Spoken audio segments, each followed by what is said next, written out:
We're now going to hear, for the first time in a long time, from an official Abstention speech on emotion. Alfie Robinson is a finalist at Downing College studying art history. Tonight he will be speaking for the Abstention lobby. He won this slot through open audition. Alfie, the floor is yours.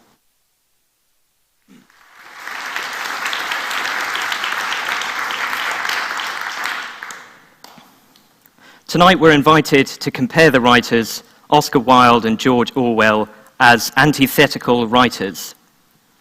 The premise of tonight's motion implies that they are two opposites of the literary world and that they fulfill a rich synecdoche for those worlds. They embody them, they give us enough to vote one as opposed to the other.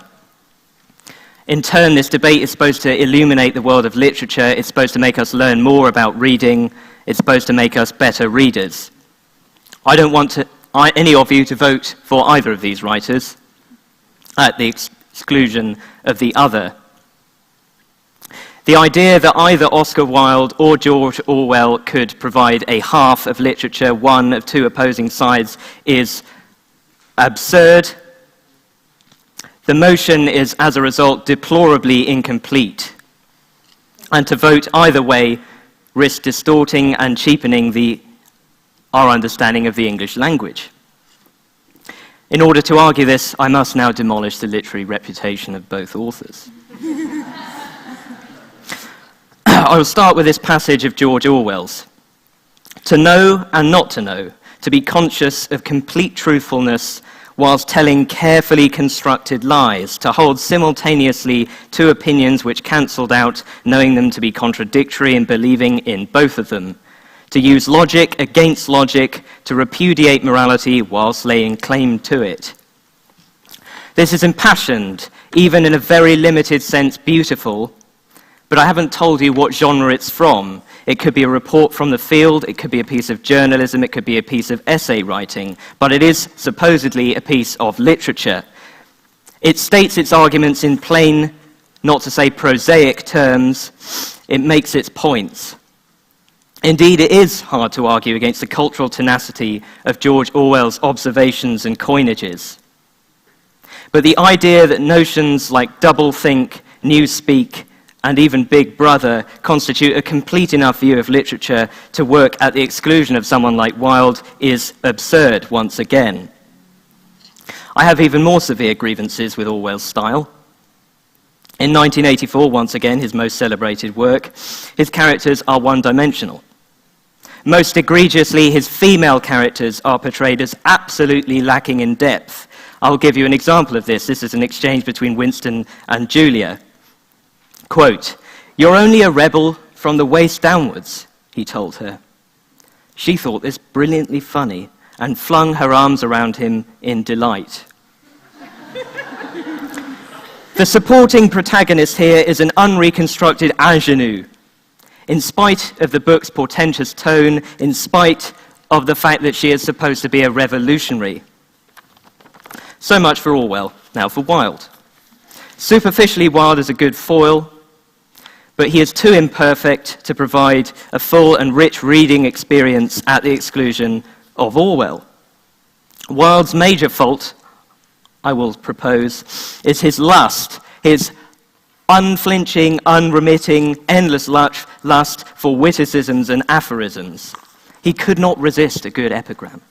There is something in the cocktail of humor and an incredibly self-conscious display of intelligence that he could never resist. We've already heard his anecdote from the 1880s of saying that he had nothing to declare but his genius in a customs interrogation, and his lust for wit came to a fault. Earlier we heard that one of Wilde's epigrammatic quotes, but in fact he wrote that 3 times. In The Picture of Dorian Gray in 1891, we have the following. He atones for being occasionally somewhat overdressed by always being absolutely overeducated. In a later, more obscure work of 1894, we have the following.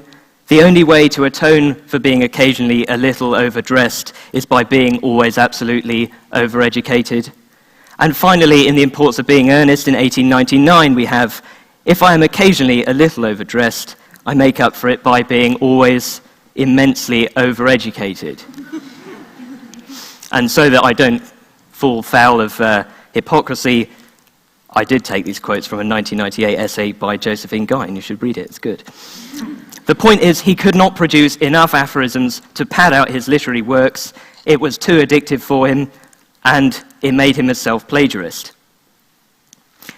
Self-plagiarism is one of the world's less egregious crimes, but in the context of his own work, where he made an ideology, where he made an ideology out of being aestheticist, where novelty is a primary feature of his writing, it is somewhat hypocritical. Each time we learn of his self-plagiarisms, his self-professed intelligence begins to crumble before our eyes. In sum, I cannot honestly support either of these two writers at the exclusion of the other.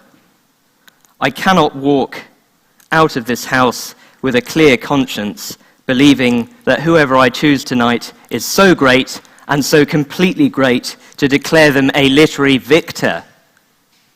The idea is, by the way, fairly absurd if I can repeat it a third time. And so I don't suggest that any of you can vote for either of these two figures, and I urge to abstain this motion.